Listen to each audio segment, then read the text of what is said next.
Kami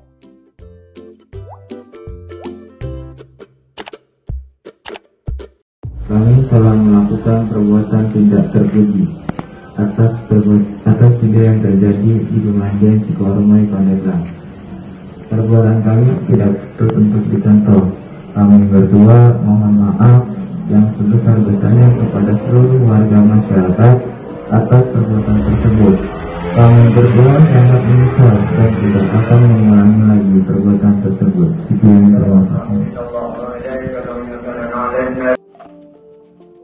Video yang memperlihatkan aksi tak terpuji pasangan muda atau sejoli viral di media sosial.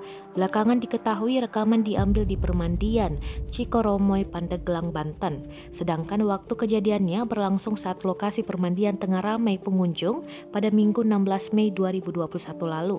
Video yang beredar terlihat gerakan tangan si pria yang dimasukkan ke dalam kerudung si wanita. Dalam video yang beredar terlihat mereka duduk berdekatan di atas sebuah pelampung. Si wanita berkerudung hitam duduk di depan si pria. Tampak pria tersebut memasukkan tangannya ke dalam kerudung dan diduga melakukan tindakan asusila. Mereka pun merasa tidak peduli meski di sekelilingnya ramai pengunjung lainnya. Menanggapi hal itu, rupanya pihak kepolisian langsung melakukan penelusuran dengan menerjunkan tim cybercrime. Setelah melakukan penelusuran, pihak Polres Pandeglang berhasil mengetahui identitas keduanya dan keduanya langsung diamankan. Kapolres Pandeglang, AKBP Hamam Wahyudi mengatakan bahwa pihaknya telah melakukan penelusuran dan penyelidikan terhadap pasangan muda-mudi tersebut.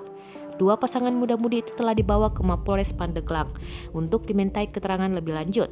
Adapun identitas keduanya yakni untuk si pria berinisial DS 20 tahun, warga Kecamatan Walantaka, Kota Serang, Banten dan masih berstatus sebagai mahasiswa. Sementara itu, untuk perempuannya berinisial RA, warga Rangkas Bitung, Kabupaten Lebak, Banten dan masih berusia 18 tahun dan masih berstatus sebagai pelajar.